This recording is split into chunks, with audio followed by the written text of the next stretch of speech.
Rupanya tindakan kejam para pelaku saat menghabisi Brigadir J, kini terbongkar satu persatu. Fakta baru kini diungkapkan kuasa hukum keluarga korban Kamarudin Simanjuntak. Kepada publik, Kamarudin Simanjuntak menyebutkan bahwa dalam kasus Brigadir J ini, ada sejumlah kejanggalan yang harus ditemukan jawabannya oleh penyidik Mabes Polri. Kejanggalan yang dimaksud adalah pada tubuh Brigadir J terdapat sejumlah luka yang terasa janggal. Kuku Brigadir J dicabut. Ada juga luka sayatan. Bahkan ada bekas jeratan di leher korban. Ini membuktikan bahwa sebelum dihabisi, korban terlebih dahulu mengalami penyiksaan yang sangat kejam dari para pelaku. Misalnya, lanjut Kamarudin Simanjuntak, kuku Brigadir J dicabut. Saya perkirakan kukunya dicabut, kemungkinan dia masih hidup waktu dicabut. Jadi ada penyiksaan, tandas Kamarudin Simanjuntak saat ditemui di Mabes Polri, Jakarta, Kamis 21 Juli 2022. Selain kuku diduga dicabut paksa oleh para pelaku, lanjut dia, ada juga luka lain di bagian tangan. Ada lubang di tangan Brigadir J, tuturnya. Di leher juga ada jeratan semacam tali. Ada kemungkinan korban dijerat dari belakang. Ada juga sayatan. Di hidung ada sayatan sampai dijahit, di bawah mata ada beberapa sayatan, kemudian di bahu ada perusakan hancur, tuturnya. Kamarudin juga merasa heran karena jari Brigadir J juga patah. Berdasarkan kejanggalan ini, Kamarudin semakin yakin bahwa kematian Brigadir J bukan dikarenakan baku tembak dengan Baradae. Oleh karena itu, Kamarudin menekankan bahwa tidak mungkin pelaku pembunuhan Brigadir J hanya satu orang. Saya sangat yakin bahwa ini adalah ulah psikopat, atau penyiksaan, ujarnya. Oleh karena itu kita menolak cara-cara seperti ini di negara Pancasila, imbuh Kamarudin. Menurut Kamarudin, keluarga saat ini makin meyakini bahwa pembunuhan terhadap Brigadir J adalah pembunuhan berencana karena terdapat beberapa bekas luka yang janggal. Bekas luka berupa lilitan di leher Brigadir J, misalnya, yang membuat pihak keluarga semakin curiga. Sebelumnya, lewat sebuah foto jenazah Brigadir J, Kamarudin memperlihatkan ada luka diduga bekas jeratan. Kami semakin mendapatkan bukti-bukti lain bahwa ternyata almarhum Brigadir Yosua ini sebelum ditembak kami mendapatkan lagi ada luka semacam lilitan di leher artinya ada dugaan bahwa almarhum Brigadir Yosua ini dijerat dari belakang, katanya. Kamarudin menuturkan bahwa jeratan di leher itu disebutnya meninggalkan bekas luka di jenazah Brigadir J. Dia juga sempat menunjukkan foto bekas luka itu di hadapan awak media. Jadi di dalam lehernya itu ada semacam goresan yang keliling dari ke kanan ke kiri seperti ditarik pakai tali dari belakang, dan meninggalkan luka memar, ungkap Kamarudin.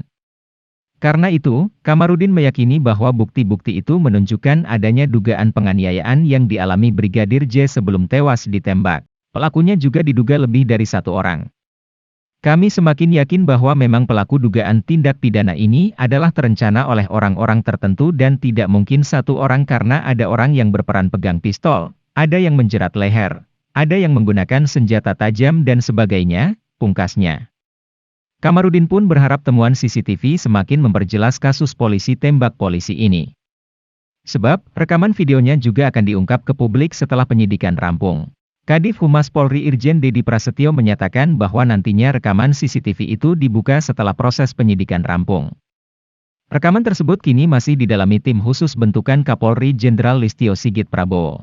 CCTV ini sedang didalami oleh tim khusus, tim sus, yang nanti akan dibuka apabila seluruh rangkaian proses penyidikan oleh tim sus sudah selesai.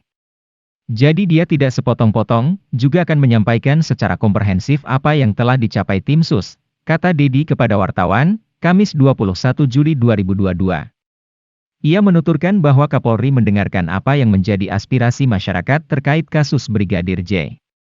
Adapun penanganan kasus bakal dilakukan secara transparan dan akuntabel. Sekali lagi Bapak Kapolri mendengarkan seluruh apa yang menjadi aspirasi di masyarakat dan juga komitmen dari pimpinan Polri dalam rangka menjaga independensi transparan dan akuntabel. Tim menunjukkan kinerjanya yang maksimal, pungkasnya. Diberitakan sebelumnya, Kepolisian RI menemukan rekaman CCTV baru yang terkait dengan misteri kematian Brigadir Yosua Huta Barat alias Brigadir J di rumah Kadif Propam Polri Irjen Verdi Sambo pada Jumat 8 Juli 2022 lalu. Demikian disampaikan oleh Direktur Tindak Pidana Umum Bareskrim Polri Brigjen Andi Rian Jajadi. Menurutnya, rekaman CCTV itu didapatkan dari sejumlah sumber yang dirahasiakan. Beberapa bukti baru CCTV, nah ini sedang proses di laboratorium forensik untuk kita lihat. Karena tentu ini kita peroleh, penyidik memperoleh dari beberapa sumber, ujar Andi di Mabes Polri, Jakarta, Rabu 20 Juli 2022. Ia menuturkan bahwa rekaman CCTV itu juga kini masih diteliti oleh tim laboratorium forensik. Sebab, masih perlu ada yang disinkronisasikan terkait rekaman tersebut. Ada beberapa hal yang harus disinkronisasi, kalibrasi waktu. Kadang-kadang ada 3 CCTV di sana, di satu titik yang sama tapi waktunya bisa berbeda-beda. Nah tentunya ini harus melalui proses yang dijamin legalitasnya. Jadi bukan berdasarkan apa maunya penyidik, tapi berdasarkan data daripada CCTV itu sendiri, jelasnya. Ketika disinggung isi rekaman CCTV itu, Andi Rian mengaku enggan untuk menjawabnya. Dia bilang, rekaman CCTV itu masih dirahasiakan lantaran masuk ke dalam materi penyidikan. Terkait dengan CCTV juga tidak perlu kita jelaskan di sini karena itu materi penyidikan. Yang jelas saat ini sedang bersat di Lab 4 untuk dilakukan proses-proses digital forensik di sana. Hasilnya juga nanti akan disampaikan oleh ahli kepada penyidik bukan kepada siapa-siapa, pungkasnya. Kepolisian RI mengungkap alasan Brigpol Nopriansah Yosua Huta Barat alias Brigadir J ditembak mati oleh Baradae di kediaman Kepala Divisi Propam Polri Irjen Verdi Sambo di Duren 3, Jakarta Selatan pada Jumat 8 Juli 2022. Karopenmas Divisi Humas Polri Brigjen Ahmad Ramadan menyampaikan bahwa Brigpol Yosua ditembak mati karena diduga melakukan pelecehan dan menodongkan pistol kepada istri Kadif Propam Irjen Verdi Sambo. Yang jelas gininya, itu benar melakukan pelecehan dan menodongkan senjata dengan pistol ke kepala istri Kadif Propam itu benar, ujar Ramadan saat dikonfirmasi, Senin 11 Juli 2022. Ramadan menuturkan bahwa fakta itu diketahui berdasarkan hasil olah TKP dan memeriksa sejumlah saksi. 2 saksi yang diperiksa diantaranya adalah istri Kadif Propam dan Baradae. Berdasarkan keterangan dan barang bukti di lapangan bahwa Brigadir J memasuki kamar pribadi Kadif Propam dan melecehkan istri Kadif Propam dengan todongan senjata, ungkap Ramadan.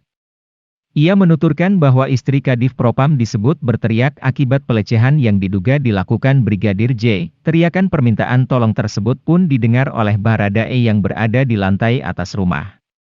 Menurutnya, kehadiran Baradae pun Brigadir J menjadi panik.